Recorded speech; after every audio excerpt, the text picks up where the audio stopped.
Anthony Hopkins, the man whose piercing eyes and chilling performance as Hannibal Lecter made him one of the most respected and admired actors in the world, has lived a life filled with brilliance, fame, and acclaim.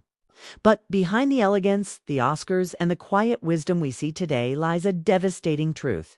Before he became the legend we know, Hopkins was consumed by a dark and uncontrollable addiction, one that nearly destroyed his career, his relationships, and even his life.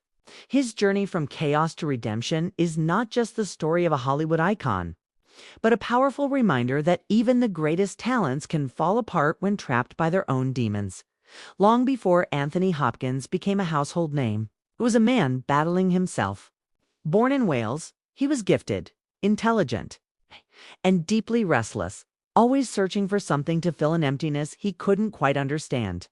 Acting gave him purpose, but it also gave him pressure, the constant need to prove himself, to live up to expectations, to silence the self-doubt that haunted him. And like so many who struggle in the spotlight, Hopkins turned to alcohol to cope. What began as casual drinking soon spiraled into a dangerous, uncontrollable addiction that consumed every part of his life. By the early 1970s, Hopkins' career was on the rise. But behind the scenes, he was falling apart. He would wake up in strange places with no memory of how he got there. His relationships were crumbling, and his reputation in the industry began to suffer. He once admitted that he had no idea how bad it had gotten, that he was living in a fog, destroying himself one drink at a time. He was unpredictable, volatile, and self-destructive. Hollywood saw his brilliance but feared his instability. "I was difficult to work with," he later confessed. "I didn't care. I was drinking myself into oblivion." The turning point came one night in 1975, when Hopkins woke up in a hotel room in Arizona with no memory of how he got there. He was terrified not just by the blackout, but by the realization that he was completely out of control. That moment, he said, was the beginning of the end for his addiction. Desperate and lost, he turned to Alcoholics Anonymous, where, for the first time, he found clarity and community. Through AA, Hopkins began to rebuild himself, not as a movie star, but as a human being learning how to live again. He later said, "A voice within me said, 'Do you want to live or die?' I chose life." Sobriety didn't come easy.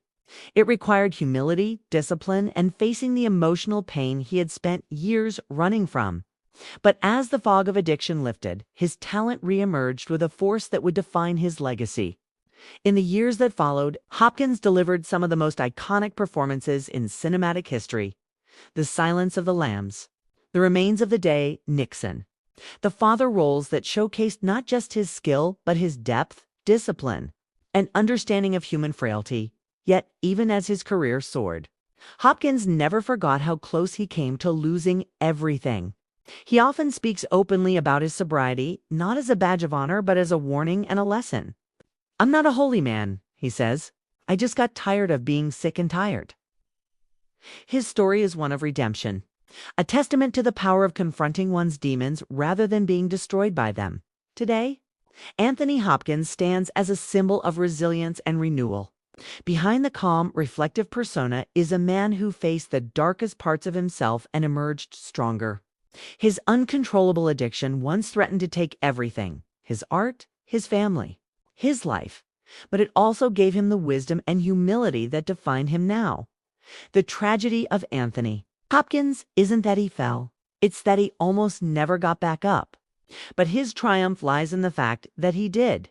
His story reminds us that even in the depths of despair, it's never too late to change, to heal, and to begin again.